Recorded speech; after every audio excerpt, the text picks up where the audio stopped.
저는 오늘 성령의 새로운 방법으로 섬기라 라고 하는 제목으로 여러분과 함께 은혜를 나누고자 합니다. 오늘은 성령 강림 주일로 우리가 지키고 또 예배를 드리고 있습니다. 성령 강림 주일은 2000년 전에 예수님이 부활하시고 난 다음에 50일이 지난 오순절날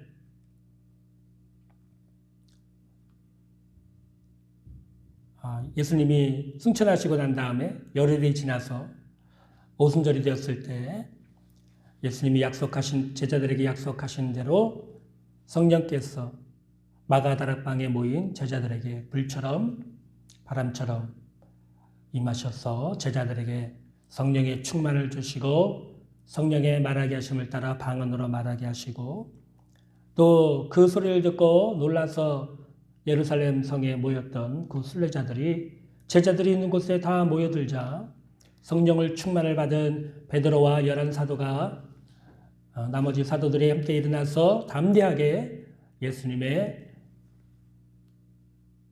죽으심과 부활에 대한 복음을 전하게 됩니다. 그 결과 그날 하루 만에 남자만 3,000명이나 되는 사람들이 회심을 하고 초대교회 성도로 들어오게 되죠. 이렇게 초대교회가 성령의 역사를 통해서 처음 세워진 날이 바로 오순절이고 성령 강림절로 우리가 기념해서 지키고 있는 것입니다. 우리가 성령 강림절을 생각하면서 예수님은 왜 제자들에게 성령을 받으라고 하셨을까라고 하는 질문을 함께 생각해 보고자 합니다. 그냥 예수만 믿으면 좋은데 예수 믿고 그냥 구원받으면 되는 것 아닙니까? 왜 또 성령을 받으라고 하는 것입니까? 예수님은 왜 제자들에게 부활하시고 난 다음에 제일 먼저 제자들에게 오셔서 평안을 전하시고 그 다음에 성령을 받으라고 하는 명령을 하셨을까요? 사도행전 1장 4절과 5절에 보면 사도와 함께 모이사 그들에게 분부하여 이르시되 예루살렘을 떠나지 말고 내게서 들은 바 아버지께서 약속하신 것을 기다리라. 요한은 물로 세례를 베풀었으나 너희는 몇 날이 못되어 성령으로 세례를 받으리라고 말씀하셨습니다. 예수님이 제자들에게 성령을 받으라고 하신 이유는 인간의 힘과 노력으로는 하나님의 말씀에 순종하며 살 수가 없기 때문입니다. 우리 인간의 노력으로는 하나님의 법에 굴복할 수도 없고 하나님의 뜻에 전적으로 순종할 수도 없습니다.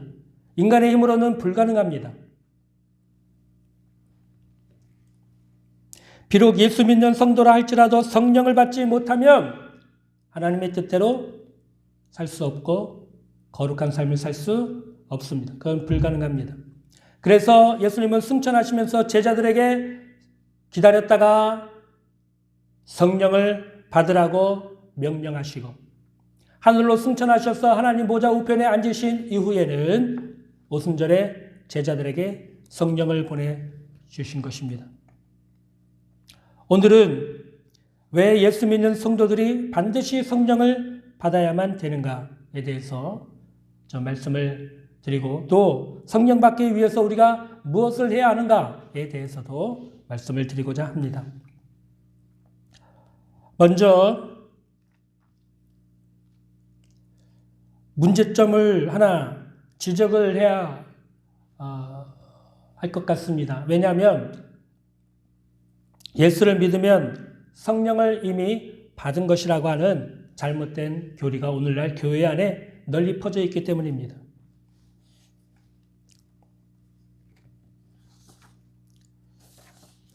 오늘날 교회 안에는 이 외에도 잘못된 교리들이 많은 사람들에게 그것이 마치 진리인 것 마냥 전해지고 있는 교리들이 있습니다. 예를 들어볼까요? 하나님은 사랑의 하나님이시기 때문에 결코 성도들이 죄를 지어도 심판하지 않으신다. 지옥에 보내지 않으신다.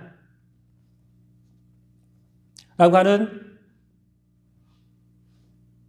거짓 교리가 마치 진리인 것 마냥 설교 시간에 강단에서 선포되어지고 있고 성도들은 또 그렇게 알고 믿고 있습니다. 그러나 여러분 성경을 한번 자세히 보십시오. 언제 하나님이 죄를 범한 사람을 죄가 없다고 말씀하십니까? 죄를 범한 것은 죄죠. 하나님의 성도이기 때문에 봐주십니까? 하나님은 봐주시는 하나님이 아니십니다. 근데 많은 사람들이 그렇게 목회자들이 강단에서 설교하고 있고 성도들도 그렇게 알고 믿고 있어요. 로마서 2장 6절 말씀에 보면 하나님께서 각 사람에게 그 행한 대로 보응하신다. 심판하신다는 것입니다. 죄를 범했으면 심판을 받는 것이죠. 죄를 범하면서도 여러분 심판을 받지 않는다고 말하는 것은 대단히 어리석고 미련한 생각입니다. 하나님은 사랑의 하나님이시기 때문에 내가 죄를 범하며 살아도 하나님이 결코 나를 심판하지 않으신다라고 믿고 있는 사람은 그런 잘못된 교리를 배웠기 때문에 그런 거짓 교훈에 미혹이 된 것입니다. 여러분 정신을 차리셔야 합니다. 오늘은 그 교리에 대한 설명을 하는 시간이 아니기 때문에 간단하게만 이렇게 지적을 하고 좀 넘어가도록 하겠습니다. 다음에 기회가 있으면 이 부분에 대해서 여러분에게 또 자세히 말씀을 드리는 시간이 있을 것입니다. 두 번째는 뭐냐면요. 교회를 오래 다니면 자신도 모르게 믿음이 생겨서 거듭나서 하나님의 자녀가 된다. 그러니까 여러분은 교회 오래 다니시면서 예수님 믿죠? 네, 믿어요. 그럼 여러분 이미 자신도 모르는 사이에 믿고 거듭난 것입니다. 하나님의 자녀가 된 것입니다. 그러면 아래에 있는 성도들은 다 아멘, 아멘 합니다. 좋아합니다. 그러나 그것은 결코 성경적인 진리가 아닙니다. 성경에 그런 진리를 가르치시지 않았어요. 이것은 분명히 잘못된 교리고 거짓 교리입니다. 사람들의 마음에 안심을 주고 위로를 주기 위한 잘못된 교리예요. 성경은 구원이 우리에게 있지 않고 하나님의 능력으로 된다고 말씀하고 있습니다. 하나님의 크신 능력으로 죽어 마땅하고 심판받아 마땅한 벌레와 같은 죄인이 하나님의 크신 사랑과 능력으로 마귀의 세력에서 지배해서 건져내서 하나님의 품으로 하나님의 나라로 들어오는데 어찌 자신도 모르고 자신이 구원받는지도 모르고 거듭난지도 모르고 그렇게 예수님을 믿게 되었다고 말할 수 있겠습니까? 이건 당치 않은 말입니다. 에베소서 2장 8절에 보면 너희는 그 은혜에 의하여 믿음으로 말미암아 구원을 받았으니 이것은 너희에게서 난 것이 아니요 하나님의 선물이라. 여러분 하나님이 구원을 우리에게 선물로 주시는 거예요. 구원은 하나님의 선물이에요. 그런데 여러분 하나님이 선물을 주시는데 그 선물을 받은 구원의 선물을 받은 우리가 그것을 모를 수가 있겠습니까? 여러분이 한번 생각을 해보시라고요. 제가 여기 서울에 목회 나오지 얼마 되지 않았을 때 제가 어려서부터 다녔던 교회 목사님이 원로 목사님이 되셔서 본인이 자신이 타고 다니시던 그 차를 저에게 그냥 주셨어요. 제가 차가 없다고 하니까 어떻게 아시고 저에게 차를 그냥 주셨습니다. 그래서 그 차를 지금까지 잘 타고 다니는데 여러분 제가 그 차를 탈 때마다 하나님 참 감사합니다. 아이고 고맙죠. 너무 감사한 마음이 들어서 탈 때마다 그 원로 목사님 생각하면서 참 감사해하고 감사하다는 그런 고백을 하면서 탑니다. 네? 너무 감사했어요. 사람이 준 여러분 선물도 이렇게 날마다 감동이 되고 감사가 돼서 고마워하는데 하나님이 주시는 구원이라고 하는 선물은 여러분 자동차보다 얼마나 더 귀한 겁니까? 집보다 얼마나 귀한 겁니까? 땅보다 얼마나 귀한 겁니까? 건물보다 얼마나 귀한 겁니까? 세상의 모든 보화보다 얼마나 귀한 겁니까? 그런 귀한 것을 받았는데 모른다고요? 나도 모르는 사이에 내가 구원을 받고 하나님의 자녀가 되었다고요? 여러분 그건 거짓말입니다. 존 웨슬레이 목사님의 회심을 본인이 쓰신 웨슬레 목사님의 일기장에 자세히 기록되어 있는데 제가 그 한 부분만 잠깐 읽어드리도록 하겠습니다. 잘 들어보십시오. 저녁에 나는 별로 내키지 않는 걸음으로 올더스게이트 거리에 있는 한 집회에 참석하였는데 거기서 한 사람이 루터의 로마서 서문을 읽고 있었다. 9시 15분경에 그가 그리스도 안에 있는 믿음을 통하여 하나님께서 마음의 변화를 일으키시는 일을 설명하고 있을 때 나는 내 마음이 이상스럽게 뜨거워짐을 느꼈다. 나는 내가 그리스도를 신뢰하고 있다고 느꼈으며 구원을 위해 다만 그리스도만 믿고 있음과 그 위에 주께서 나의 죄를 아니 나의 죄까지도 다 거두어 가시고 나를 죄와 사망의 법에서 건져 주셨음을 믿는 확신이 나에게 주어졌다. 나는 전력을 다해 유별나게 나를 모욕의 대상으로 삼고 또 핍박한 사람들을 위해 기도하기 시작했다. 그리고 곧 나는 거기에 있던 모든 사람들 앞에서 공개적으로 간증하였다. 여러분 이것이 거듭난 사람의 체험이에요. 분명한 체험입니다. 예? 이런 체험이 없이 나 예수 믿고 거듭나서 하나님의 자녀가 되었다. 여러분 그건 착각이에요. 착각. 여러분 착각은 자유지만 구원에 대해서 착각을 하는 것은 생명이 달린 일이기 때문에 절대로 해서는 안 되는 것입니다. 교회를 오래 다니면 자신도 모르는 게 믿음으로 믿고 거듭나서 하나님의 자녀가 되었다고 하는 것은 분명히 거짓말입니다. 오늘 또 우리가 다루려고 하는 세 번째 잘못된 교리와 교훈은 성령 받는 일에 대한 것입니다. 많은 목회자들과 성도들이 예수 믿을 때에 성령의 뜨거운 체험이나 방언을 받지 않았지만 그럼에도 불구하고 자신은 이미 성령을 받았다고 생각하는 목회자와 성도들이 많이 있습니다. 서울에서 전에 제자훈련으로 유명하신 목사님이 계셨는데 그분이 설교 시간에 하신 말씀을 듣고 제가 충격을 받은 적이 있습니다. 그분이 이런 말씀을 하셨어요. 나는 성령의 뜨거운 체험을 한 적도 없고 방언 기도도 못하는데 그러면 나는 구원받지 못한 것입니까? 나는 구원받았다는 분명한 확신을 가지고 있습니다. 근데 나는 성령을 체험한 적도 없고 방언으로 기도한 적도 없습니다. 그래서 예수 믿고 난 다음에 또 무슨 성령을 받으라, 불을 받으라 하는 이런 이상한 체험을 추구하는 신앙을 갖지 말라. 경계하라. 이렇게 말씀하신 것을 듣고 제가 충격을 받은 적이 있습니다. 여러분, 이분은 서울에서 꽤 유명한 제자훈련하는 대표적인 목사님이시지만 이분이 한 말에는 반은 맞고 반은 틀립니다. 그러면 무엇이 맞습니까? 우리가 예수 믿는 것은 분명히 성령의 역사가 맞습니다. 고린도전서 12장 3절에 보면 성령으로 하지 아니하고는 누구든지 예수님을 주시라고 고백할 수 없다고 그랬어요. 우리가 복음의 말씀을 듣고 성령의 감동을 통해서 우리 마음의 변화가 생기고 믿음이 생기고 성령으로 거듭나서 새 사람이 되고 하나님의 자녀가 되는 것입니다. 성령의 역사를 통해서 그렇게 되는 거예요. 그래서 성령을 통해서 우리가 거듭났다는 것은 맞아요. 그러면 반이 틀리다는 것은 무엇이냐? 예수 믿는다고 다 성령을 받았다라고 말하는 것은 틀리다는 것이에요. 사도행전에서 그 성경적인 예를 좀 찾아볼까요? 먼저 우리는 예수님의 12제자를 예로 들 수 있겠습니다.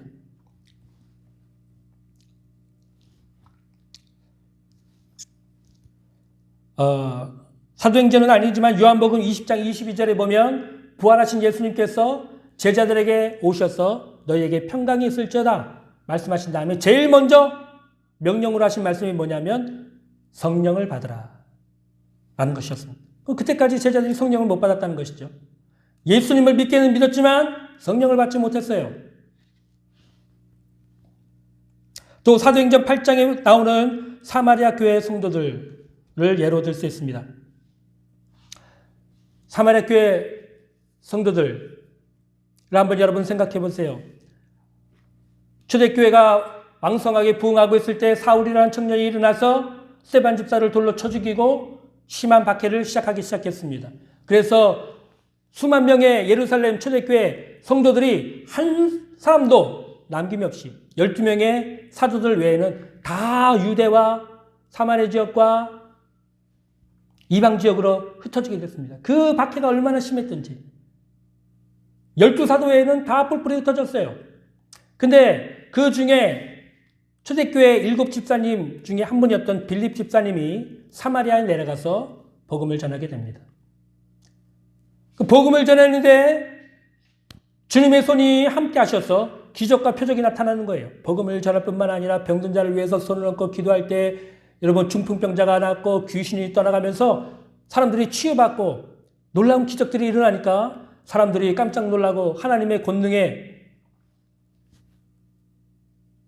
경외감을 느끼고 빌립 전 집사가 전하는 복음의 귀를 기울이고 믿는 수많은 성도들이 생겼습니다. 사마리아 교회 성도가 많아지고 사마리아에도 교회가 세워진 거예요. 사마리아도 사람들도 복음을 받아들였다. 예수님을 믿게 되었다는 소식을 전해 듣고 예루살렘 교회에 있던 사도들이 베드로와 요한 두 사람을 파견해서 가서 한번 확인해 보라는 것입니다. 가서 봤더니 정말 사마리아 사람들이 예수님을 구주로 믿고 영접하고 빌립 집사가 가르친 대로 신앙생활을 하고 있는 것을 보게 되었습니다. 그런데 사도들이 보니까 예수님을 믿기는 하는데 성령을 받지 한 사람도 성령을 받은 일이 없는 사실을 발견하게 돼요. 사도행전 8장 16절 17절입니다. 사도행전 8장 16절 17절 여러분 다 찾으세요.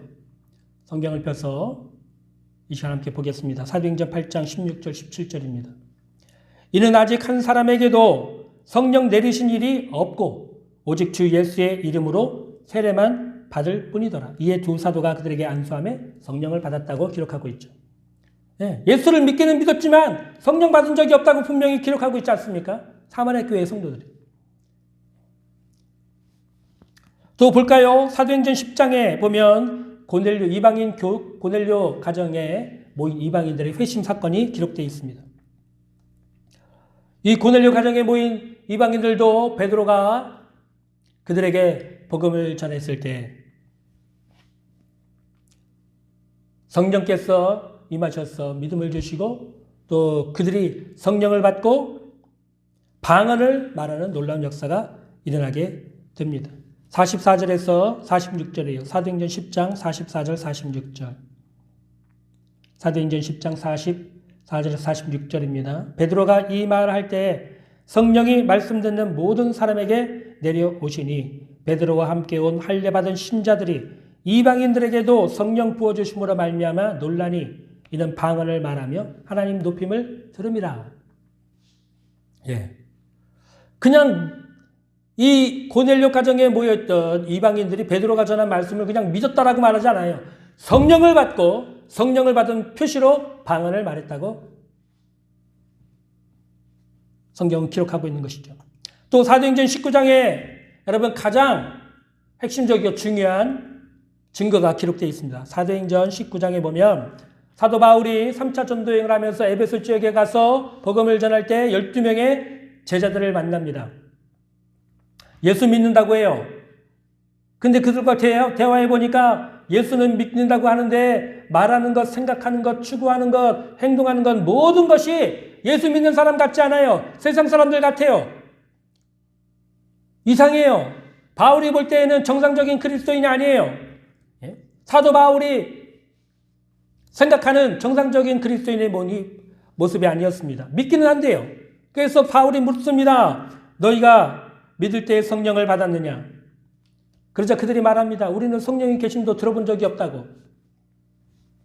헬라어 원어 성경에 좀 볼까요? 아니요. 그 말씀 드리기 전에 사도행전 19장을 먼저 찾아보겠습니다. 19장 1절과 2절이에요. 사도행전 19장 1절과 2절. 가장 핵심적인 중요한 부분이기 때문에 여러분 좀 찾아서 함께 읽겠습니다. 사도행전 19장 1절과 2절 시작. 아볼로가 고린도에 있을 때 바울이 윗지방으로 다녀 에베소에 와서 어떤 제자들을 만나 이르되 너희가 믿을 때 성령을 받았느냐 이르되 아니라 우리는 성령의 계심도 듣지 못하였노라. 여기 보면 너희가 믿을 때 성령을 받았느냐 이렇게 되어 있죠. 근데 헬라어 원어에 보면 성령을 믿을 때 너희가 믿을 때에 이 부분이 헬라어 원어 성경에 보면 분사 1 과거형으로 되어 있습니다. 이 헬라어 문법에는 분사이면서 제1 과거형 동사는 뭐뭐한 후에라고 번역을 해야 됩니다. 근데 우리가 가지고 있는 개역 개정 성경에는 이 부분이 그렇게 정확하게 해석되어 있지는 않아요. 근데 헬라어 원어 성경에 따라서 이 부분을 해석을 하면 이렇습니다. 너희가 믿을 때 성령을 받았느냐? 이 부분을 헬라어 원어 성경 그대로 번역을 하게 되면 이렇습니다. 너희가 믿은 후에 성령을 받았느냐? 너무 결정적이죠. 너희가 예수를 믿기는 믿었다고 하는데 그러면 예수를 믿은 다음에 성령을 받았느냐? 지금 바울이 지금 묻고 있는 거예요. 저는 여러분에게도 묻고 싶습니다. 여러분이 예수님을 믿는다고 하지만 예수님을 믿고 난 다음에 여러분 성령을 받으셨습니까?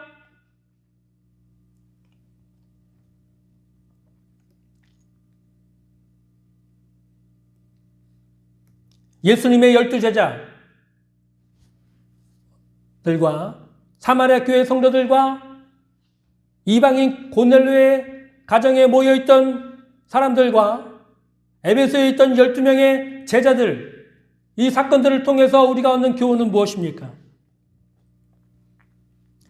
우리는 예수 믿고 난 다음에 성령을 받아야 한다는 것입니다. 그 많은 궁금한 것들이 있을 텐데 사도 바울은 한 가지만 묻습니다. 너희가 성령 받았니? 당신 성령 받으셨습니까? 그거 하나 물어봤어요. 그게 그만큼 중요한 것입니다. 그게 그만큼 생사를 걸 만큼 너무너무 중요한 일이기 때문에 사도 바울이 그것을 체크하고 물어본 것입니다. 우리가 처음 예수를 믿을 때 성령의 감동이 있습니다. 그러나 그것은 성령을 받은 것이 아닙니다. 우리는 믿은 후에 성령을 받는 것입니다. 그러므로 옛날 부흥사 목사님들이 부흥에 오셔가지고 성령을 받으라, 불을 받으라, 불 이렇게 전하신 것이 잘못된 것이 아니고 그것이 성경적인 진리입니다. 우리는 예수 믿고 난 다음에 반드시 성령을 받아야 돼요. 예수님이 부활하신 이후에 제자들에게 오셔서 그래서 가장 먼저 하신 명령이 성령을 받으라는 것이었습니다. 예수 믿고 난 다음에 성도들이 제일 먼저 해야 될 일은 교회에 와서 봉사하고 청소하고 섬기고 뭐 그런 게 아니에요. 예수 믿고 난 다음에 제일 먼저 해야 될 성도가 제일 먼저 해야 될 일은 성령 받는 일입니다. 그렇다면 왜 주님은 제자들에게 또 오늘날 성도들에게 성령을 받으라고 명령하실까요? 그 이유를 분명히 아는 것이 너무 중요합니다. 성령 받는 일이 주님 보실 때 정말 중요한 일이 아니었다면 주님은 제자들에게 또 오늘날 신약의 성도들에게 성령 받으라고 명령하지 않으셨을 것입니다. 성령을 받아도 되고 안 받아도 되는 일이 아닌 것입니다. 성령을 받는 일은 성도로서 참된 성도가 되느냐 아니면 가짜 성도가 되느냐 결정할 만큼 그것을 판가름하는 중요한 기준이 되고 시금석이 되는 중요한 일인 것입니다. 그래서 예수님이 명령형으로 가장 먼저 부활하신 주님이 제자들에게 하신 명령은 성령을 받으라 라고 말씀하신 것입니다. 그러면 왜 우리 성도들은 성령을 받아야 합니까? 한마디로 말하면 성령을 받지 않으면 불신자들처럼 육신대로 정욕대로 타락하며 살기 때문입니다. 성도가 불신자처럼 그렇게 타락한 생활을 하면 어떻게 됩니까? 예수 믿고 난 이후에 죄 짓고 간음하고 술 취하고 거짓말하고 남 속이고 탐욕을 부리고 정욕적으로 그렇게 살면 결국에는 예수 믿었다 할지라도 지옥을 가게 됩니다. 그러나 성령을 받으면 육신대로 살지 않습니다. 성령의 지배를 받고 인도를 받아 하나님의 율법과 뜻에 순종하며 살게 됩니다. 거룩하게 살게 돼요. 성령을 받지 못한 성도는 정욕적인 삶을 살게 되고 성령을 받은 성도는 거룩한 삶을 살게 되는 것입니다. 그래서 성령을 받으라는 거예요. 오늘 본문을 좀 보겠습니다. 오늘 본문에서 사도 바울이 그 부분을 설명하고 있어요. 1절에서 3절입니다. 로마서 7장 1절에서 3절. 형제들아 내가 법하는 자들에게 말하노니 너희는 그 법이 사람이 살 동안만 그를 주관할 줄 알지 못하느냐. 남편이 있는 여인이 그 남편 생전에 법으로 그에게 매인바되나 만일 그 남편이 죽으면 남편의 법에서 벗어난다. 그러므로 만일 그 남편 생전에 다른 남자에게 하면 음녀라. 그러나 만일 남편이 죽으면 그 법에서 자유롭게 되나니 다른 남자에게 갈지라도 음녀가 되지 아니하리라. 여러분 이 말씀은 과거 2000년 바울 시대뿐만 아니라 오늘 시대도 마찬가지죠. 어떤 한 여인이 남자를 만나서 결혼하게 되면 그 남편의 법에 매이는 것입니다. 법적으로 매이게 되죠. 또 바울 당시에는 여자는 남자의 소유물로 취급됐던 시대였습니다. 남자의 법이 곧 진리였어요. 남자가 하지 말라고 하면 하지 못합니다. 나가지 말라고 하면 나가지 못합니다. 그게 남자의 법의 지배를 받았어요, 여자가. 근데 그 남편이 죽게 되면 어떻게 됩니까? 그 남편의 법에서 해방이 되죠. 그래서 다른 남자에게 갈지라도 음녀가 되지 않아요. 다시 시집갈 수가 있는 것입니다. 남편이 죽으면 다른 남자에게 시집갈 수가 있어요. 4절입니다. 4절에서 바울은 그 비유의 뜻을 이렇게 설명합니다. 그러므로 내 형제들아 너희도 그리스도의 몸으로 말미암아 율법에 대하여 죽임을 당하였으니 이는 다른 이고 죽은 자 가운데서 살아나신 이에게 가서 우리가 하나님을 위하여 열매를 맺게 하려 합니다. 우리가 예수님의 십자가를 믿고 부활을 믿을 때 우리가 예수님과 함께 십자가에 못 박혀서 죽음으로 우리가 율법에 대해서 죽게 되었던 것이죠. 여러분 율법은 죽은 사람을 정죄하거나 심판하지 못합니다. 죽은 사람에 대해서는 아무 능력이 없어요. 우리가 예수님을 믿는다는 것은 예수님의 십자가의 죽으심에 우리가 같이 죽고 예수님의 부활을 통해서 우리가 새 사람으로 살아난다. 우리가 이런 진리를 믿는 것인데 예수님이 십자가에 죽으실 때 우리도 같이 십자가에서 못 박혀 죽었기 때문에 이제 율법에 대해서 우리가 죽은 자가 된 것이다. 예수님이 부활하실 때 우리가 다시 살아나서 우리가 예수님에게 가서 하나님을 섬기는 새로운 사람이 되었다. 바울은 지금 그렇게 설명을 하고 있는 것입니다. 우리는 율법에 대해서 죽었다. 그리고 우리는 이제 예수께로 가서 하나님을 위해 열매 맺는 새로운 삶이 되었다. 라고 하는 것이죠. 그렇다면 바울은 왜 우리가 율법에 대해서 죽었다고 말하고 강조하는 것인가? 5절입니다. 우리가 육신에 있을 때 율법으로 말미암는 죄의 정욕이 우리 지체 중에 역사하여 우리로 사망을 위해 열매를 맺게 하였다 말하고 있습니다. 이 말씀을 여러분 이해하는가? 이해하지 못하는가? 깨닫는가? 깨닫지 못하는가에 따라서 여러분 신앙이 거룩해질 수 있는가? 아니면은 타락하는가? 결정지을 만큼 굉장히 중요합니다. 5절과 6절이 특별히 그럽니다. 여러분 잘 들으시길 바랍니다. 우리가 육신에 있을 때에는 율법이 우리를 거룩하게 하는 것이 아니라 오히려 율법이 우리 안에 있는 죄의 정욕을 더 자극해서 죄짓게 하고 악하게 하고 더 불행하게 불의를 행하게 만든다는 것입니다. 그렇죠, 여러분.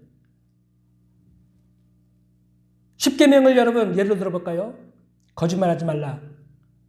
그럼 거짓말을 더 하고 싶어요. 그게 사람의 마음이에요. 도둑질하지 말라고 도둑질 더 하고 싶어요. 탐내지 말라. 더 탐내고 싶은 게 사람의 마음인 거예요. 술 먹는 사람, 담배 피는 사람도 마찬가지죠. 술 먹지 말라고 하면 더 먹고 싶어요. 담배 피지 말라고 하면 더 피고 싶어요. 그런 것입니다. 율법은 선하지만 하나님의 법은 거룩하고 진리고 선하지만 여러분 그 말씀을 우리가 들을 때마다 마음속에 갈등이 있는 거. 우리가 그렇게 살지 못하니까. 하나님의 말씀을 더 많이 듣고 더 많이 알게 되면 더 거룩해지신 것이 아닙니다. 교회를 오래 다니고 자신은 그래도 믿음이 있다고 생각하시는 분들은 오늘 이 말씀을 잘 들으시길 바랍니다. 왜 성도들이 성령을 받아야 합니까? 성령을 받지 않으면 우리가 육신의 정욕의 지배를 받으며 살기 때문입니다. 하나님의 법을 알아요. 교회를 다녀서 예수님을 믿고 교회를 다녀서 말씀을 듣고 배워서 어떻게 해야 되는지, 어떻게 거룩하게 살아야 되는지 이것이 죄라는 거 알아요. 그러면서 죄를 져요. 성령을 받지 않으면 그렇게 됩니다. 세상 사람들과 똑같이 술 먹고 탐욕 부리고 혈기 부리고 싸우고 시기 질투하며 살게 됩니다. 성령을 받지 못하면 그렇게 돼요. 그래서 여러분 교회 다니는 사람들이 어떤 목사님이 타락하고 부정한 짓을 할 때 어유 목사님이 어떻게 그렇게 할 수 있어? 그렇게 될 수 있어요. 성령 받지 못하면 그럽니다. 어떤 분들이 교회에서 어떤 성도들이 욕하고 싸우고 탐욕 부리고 속이고 간음하고 그런 얘기를 들을 때 성도들이 뭐라고 합니까? 어이 어떻게 그럴 수 있어? 그럴 수 있어요. 그럴 수 있어요. 성령 받지 못하면 그럴 수 있어요.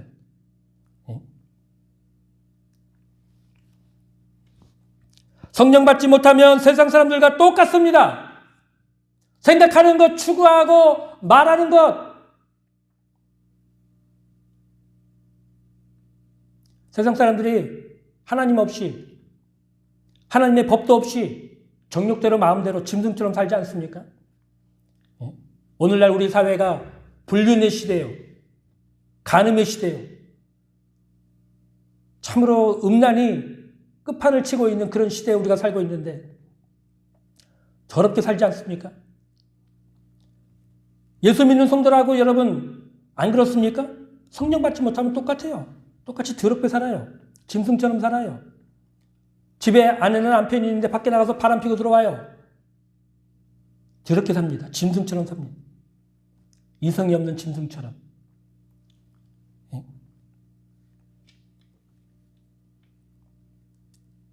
왜 그렇습니까? 성령이 없기 때문입니다. 성령을 받지 못했기 때문에. 사도 바울은 이런 사실을 로마서 7장에서 자세히 기록해 놨는데 로마서 7장 18절에서 25절입니다. 이 시간이 너무 많이 가기 때문에 18절과 25절 이 두 절만 읽겠습니다. 18절입니다. 내 속 곧 내 육신에 선한 것이 거하지 아니하는 줄을 아노니 원함은 있으나 선을 행하는 것은 없노라. 여러분 이게 성령 받지 못한 사람, 성령이 없는 사람, 율법 아래에서만 살고 있는 사람의 모습이에요. 성령 받지 못하고 성령 없이 율법만 붙들고 하나님의 뜻에 순종해 보려고 노력하는 사람들은 이런 고백을 할 수밖에 없습니다. 내 속에 선한 것이 거하지 않습니다. 여러분 그렇지 않습니까? 여러분 누구를 사랑할 수 있습니까? 여러분이 누구를 용서할 수 있습니까? 여러분이 참으로 가식 없이 누군가를 섬길 수 있습니까? 없습니다. 우리 인간은 그런 존재가 아니에요. 그러나 성령이 오시면 사랑하지 말라고 해도 사랑의 마음이 충만하니까. 용서하지 말라고 해도 용서합니다. 그 영혼이 불쌍하니까. 섬기지 말라고 해도 섬깁니다. 여러분, 여러분의 자녀를 왜 섬깁니까? 부모가 사랑하기 때문에. 그거 섬기면서 그 자녀들 양육하고 섬기면서 티냅니까? 자랑합니까? 야, 내가 너를 위해서 이렇게 했는데 자랑합니까? 아니죠. 당연한 거예요. 사랑하니까. 성령 받으면 그렇게 돼요. 근데 성령 받지 못하면 그게 다 일이에요. 중노동이에요. 죽을 맛이 못해요. 25절입니다. 내 자신이 마음으로는 하나님의 법을, 육신으로는 죄의 법을 섬기노라. 그래. 마음속에는 하나님의 법이 있어요. 근데 내가 행하는 것은 죄를 행해요. 성령 받지 못하는 사람이 모습입니다. 오늘날 수많은 성도들이 지금 이런 모습으로 살고 있어요. 마음속으로는 하나님을 사랑합니다. 그러나 실제 삶 속에서는 죄를 짓고 삽니다. 얼마나 괴롭습니까? 그러면 우리 성도들 어떻게 됩니까? 성령을 받아서 성령의 지배를 받고 인도를 받아야 합니다. 로마서 5장 5절에 소망이 우리를 부끄럽게 하지 아니하면 우리에게 주신 성령으로 말미암아 하나님의 사랑이 우리 마음에 부은 바 됨이라고 했습니다. 그냥 이렇게 따라주는 게 아니라 부어줬다 그랬어요. 차고올라 넘치도록 하나님의 사랑이 성령을 통해서 우리의 마음속에 부어지는 것입니다. 그러므로 성령을 받게 되면 그 마음속에 하나님의 사랑이 부어지기 때문에 원수도 사랑하고, 그렇게 원수 같은 남편도 사랑하고, 그렇게 얄미워 보이는 아내도 사랑하고, 그렇게 말 안 듣는 자녀들도 사랑하고, 그렇게 자기를 학대하고 무정하게 되었던 부모님도 사랑하고, 이웃도 사랑하고, 친구도 사랑하고, 원수까지도 사랑하도록 하나님께서 우리의 마음에 성령을 통해서 하나님의 사랑을 부어주시는 것입니다. 성령을 받으면 하나님의 사랑이 그 마음속에 부어져서 하나님을 사랑하고 이웃을 내 자신처럼 사랑하게 됩니다. 원수가 사라집니다. 미움과 다툼이 사라집니다. 죄질 생각이 사라집니다. 죄를 질 생각이 어려워요. 남을 미워하는 게 어려워요. 여러분, 그러나 성령 받지 못한 사람은 맨날 미워하고 정죄하고 돌아다니면서 남 헐뜯고 살죠. 교회에 나와서 목사님을 바라볼 때 존경하는 마음으로 하나님의 진실한 종으로 바라보게 됩니다. 귀한 하나님의 말씀, 진리의 말씀을 전해주고 가르쳐 주시니까요. 또 성도들을 볼 때 내 정말 친형제 자매처럼 아끼고 사랑하는 마음으로 교제하게 되고 섬기고 싶고 그런 마음이 생겨서 성도의 교제가 이루어지게 되는 것입니다. 사랑은 율법의 완성이라고 하지 않았습니까? 성령을 받으면 하나님과 이웃을 사랑하기 때문에 율법을 완성하고 하나님의 뜻에 온전하게 순종할 수 있는 것입니다. 성령을 받으면 이 땅에서 천국의 행복을 살짝 맛보는 것이에요. 얼마나 천국이 행복한 곳인지 성령을 받으면 알게 됩니다. 그것도 전부 다 아는 것도 아니에요. 살짝 아는 건데 그게 너무 좋은 거예요. 너무 행복한 거예요. 성령의 충만을 받으면. 로마서 8장 16절에 성령이 친히 우리 영과 더불어 우리가 하나님의 자녀인 것을 증언해 주시는 것이 바로 성령을 받으면 성령께서 우리가 하나님의 자녀라는 것을 친히 알려주시는 것. 천국의 보증. 천국을 살짝 맛보게 해주신 것이죠. 그 천국이 얼마나 귀하고 행복한 것인지를 알게 해주신 것입니다. 오늘 본문 6절을 보겠습니다. 이제는 우리가 얽매였던 것에 대해 죽었으므로 율법에서 벗어났으니 이러므로 우리가 영의 새로운 것으로 섬길 것이요 율법 조문에 묵은 것으로 아니할지니라. 본문의 중요한 핵심이 이러므로 우리가 영의 새로운 것으로 섬길 것이요라고 그랬죠. 이 부분을 현대인의 성경에서 아주 명확하게 해석해 놓은 부분이 있는데 그렇게 현대인의 성경에서 이렇게 해석을 했습니다. 우리가 성령의 새로운 방법으로 하나님을 섬기게 되었습니다. 성령의 새로운 방법으로.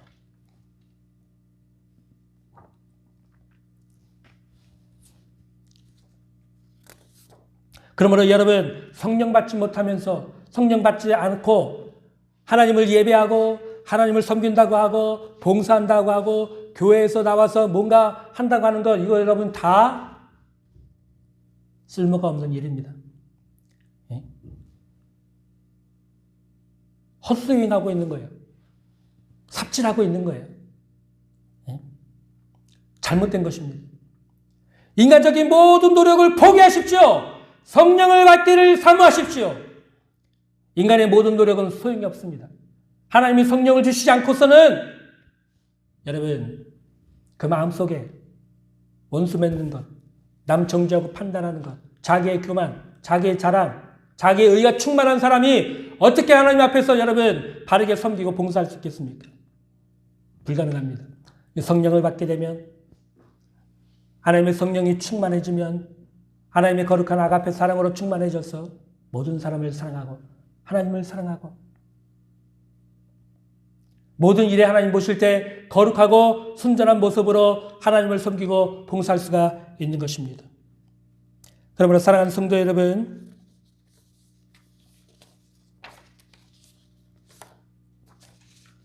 오늘 성령께서 이 자리에 와 계십니다.